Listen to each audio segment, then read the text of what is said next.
Tema que preocupa a miles de mujeres, la violencia vicaria, violencia que se ejecuta a través de los hijos, generalmente donde las exparejas los atacan. Incluso se habla de daño físico, emocional a los hijos para dañar finalmente a su expareja. Estamos en contacto con Bárbara Porter, que ella hizo el primer estudio de violencia vicaria en Chile, y también con la ministra de la Mujer y Equidad de Género, Antonia Orellana, a quien agradecemos porque se encontraba en un comité político y salió unos minutitos para atendernos. Ministra, muchas gracias, porque este es un tema que preocupa y queremos saber cómo se está abordando desde el Ministerio de la Mujer y Equidad de Género y qué se puede hacer para enfrentar este tipo de violencia. Buenos días.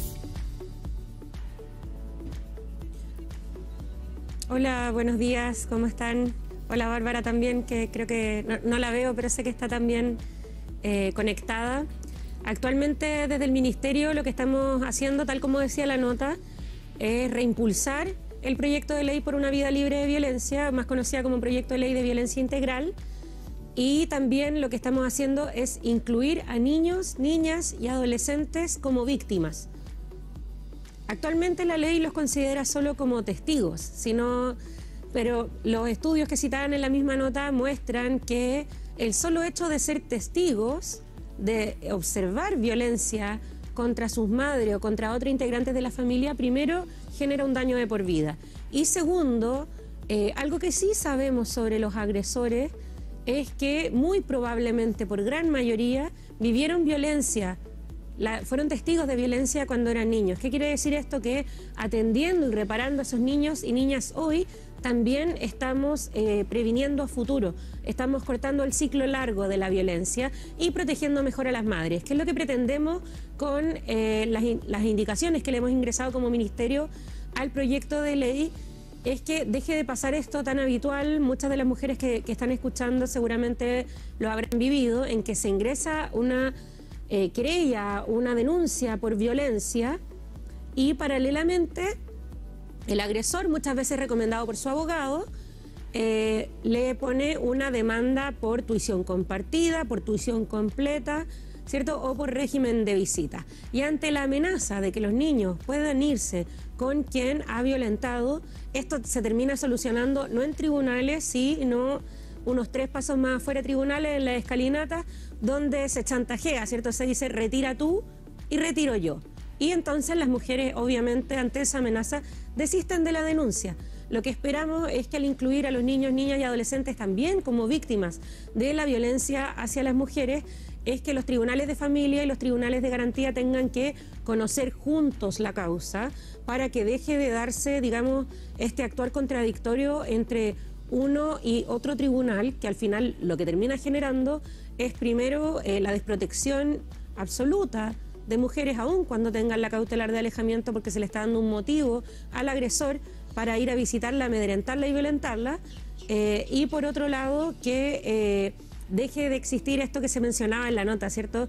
De pensar que alguien puede ser agresor y buen padre al mismo tiempo. Claro. Lamentablemente el efecto en los niños y niñas y en sus madres es de largo plazo. Ningún agresor es un buen padre. Ministra, usted lo señalaba, acá hay una situación en que los padres interponen una demanda por visitas, pero no solamente para chantajear a la expareja de que retire, también para acceder precisamente a sus hijos, a los menores, y de esa manera incluso agredirlos físicamente, que quizás es lo más grave. Hemos conocido casos terribles donde padres han atentado contra las vidas de sus propios hijos para hacerle daño a su expareja. Entonces también ahí hay un punto en donde lo señalaban en la nota de prensa, se está haciendo un trabajo con el Poder Judicial. ¿Y en qué consiste eso? También para proteger a los niños, no solamente del tema psicológico, también del riesgo que le implica acercarse y estar en contacto con su agresor, que finalmente es su padre, que a través de ello intenta vengarse de su expareja.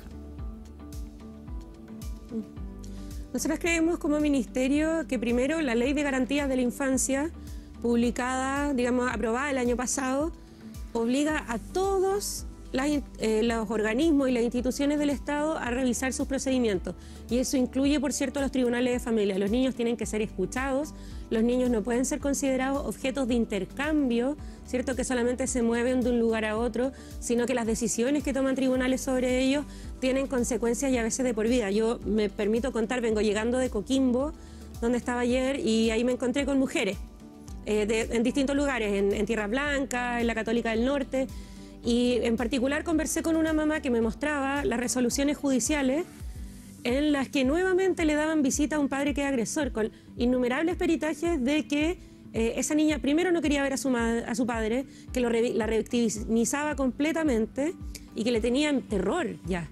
Y sin embargo, se ponía por encima algo que no debiera estar por encima del bien superior del niño o niña, que es el derecho a la visita. Claro. Creemos que el derecho a la visita debiera quedar suspendido mientras se aclaran las situaciones de violencia, y en el caso de que se acrediten las situaciones de violencia, esa revinculación no debería ocurrir, definitivamente. Ministra, estamos en contacto también con Bárbara Porter, que realizó el primer estudio de violencia vicaria en Chile. Bárbara, buenos días, gracias por acompañarnos también, porque este término, violencia vicaria, lo veíamos también en la nota, sorprende muchas veces a las mujeres porque no lo conocían. Uno sabe que esto pasaba, pero no sabíamos que se llamaba así, tampoco cuál era la incidencia. ¿Qué fue lo que ustedes descubrieron con este estudio acá en Chile? Bueno, primero que todo, buenos días a todos, muchas gracias. Aprovecho de saludar a la ministra y agradecerle profundamente en nombre de todas las madres con las que nosotros hemos podido trabajar que esto se esté considerando para realmente generar una ley que las proteja. La verdad es que cuando hicimos el estudio nos sorprendimos muchísimo porque en un par de semanas nos llegaron muchísimos casos, no solamente de Chile, sino que de 13 países de Iberoamérica, y pudimos ver que había un patrón común, ¿cierto? Este es un tipo de violencia que se da en el contexto de la violencia de género, y tal como decía la ministra, es un fenómeno complejo, en el cual también hay una violencia institucional de por medio.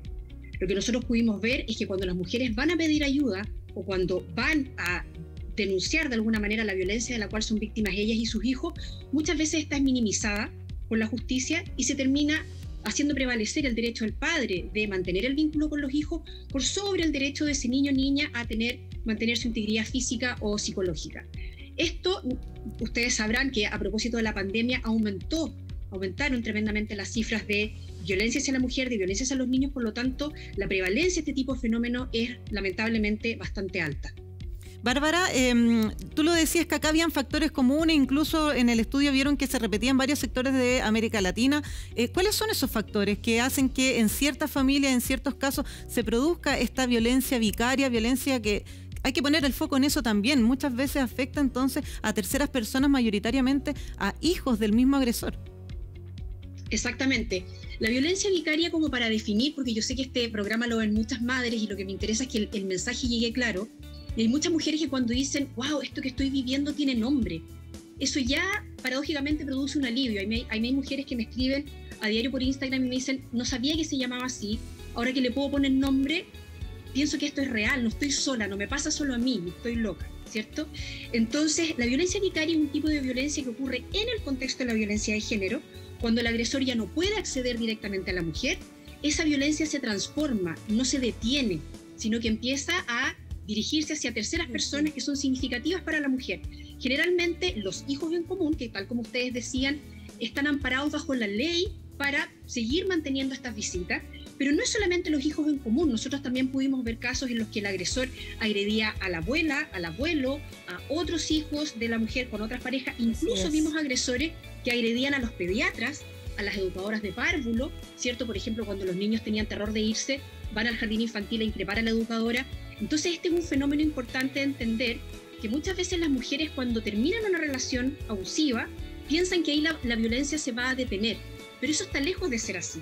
La violencia simplemente se transforma. Por eso es tan importante lo que dice la ministra de poder contemplar a esos niños como víctimas, tan víctimas como la madre, porque si no es a través de ellos que esta violencia se va a cronificar, y lamentablemente la justicia, como no está tomando cartas en el asunto, termina finalmente haciendo que esto prevalezca en el tiempo y que se generen daños como trauma complejo en los niños, niñas y adolescentes. Claro, afecta a los niños, y tú lo decías, Bárbara, también a familiares. El caso de la ley Gabriela, por ejemplo, una joven que fue atacada y su madre también da cuenta de que se extiende muchas veces al entorno familiar y no solamente a los niños, pero claro, nos preocupa cuando hablamos de que son menores porque justamente pueden ir replicando este tipo de acciones cuando van creciendo, y también les deja un daño no solamente físico, sino que psicológico bastante difícil de superar. Y en ese sentido, ministra, quería volver con usted para preguntarle, ¿se están haciendo trabajo? ¿Hay capacitación en el Poder Judicial para ver este tema? Pero en concreto hoy día, una mujer que hoy día nos está viendo y que dice, por fin sé qué es lo que estoy sufriendo, esto se llama violencia vicaria, ¿qué puedo hacer? ¿Dónde me puedo dirigir? ¿A quién puedo pedir ayuda?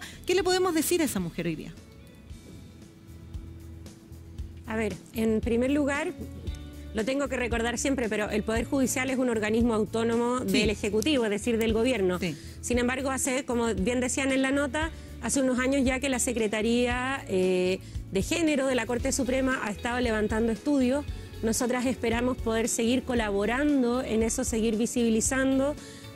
Hay una conversación fluida con las ministras de la Corte Suprema y estamos siempre atentas a los fallos judiciales, a lo que nos informan nuestras abogadas y a lo que escuchamos de las mismas mujeres. Por eso, digamos, hacemos estos encuentros en terreno que no están mediados solamente porque sean usuarias del Servicio Nacional de la Mujer o de nuestros programas, sino sobre todo con las mujeres que llegan y nos cuenten cómo las instituciones operan de verdad para ellas. Eso en primer lugar, estamos sobre todo muy atentas y escuchando. Y en segundo lugar, ¿qué puede hacer hoy una mujer que está viviendo violencia vicaria? En primer lugar, nosotras sabemos que la ley es deficiente, pero aún así, con la ley actual hay herramientas que los tribunales debieran atender, como la Ley de Garantías de la Infancia y como la Ley de Violencia Intrafamiliar. Así que nuestra invitación siempre es a poder ponerse en contacto con el Servicio Nacional de la Mujer y Equidad de Género. Actualmente, en el marco del trabajo de transversalización del enfoque, en el marco del gobierno feminista, hemos trabajado con Interior para aquellos casos en que, como nuestra ley aún es insuficiente, esperamos cambiar eso este año, ¿cierto? Y tener la ley integral.